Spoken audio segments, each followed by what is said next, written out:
Yan po ang aking kasama na si Batching Emer. Ang kintab ng kanyang ginawang pintuan ni Jimmy. Ni Boss Jimmy. Kita nyo naman.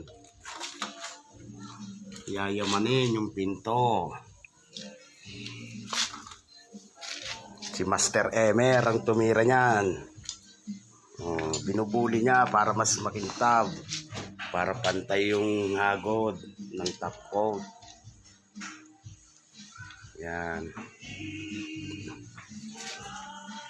Hindi pa tapos po yan. Mga 3 patong gagawin niya yan. Dito naman ako yung railings ng hagdan ng pinipinturahan ko. Ang gamit ko epoxy enamel. Epoxy enamel black. First coating pa lang po yan. Brush lang po yung ginamit ko dyan. Ang ginamit ko namang primer, epoxy primer white. Yan, hanggang sa 3rd floor po yan. Yan, kintab. First coating pa lang, makintab na.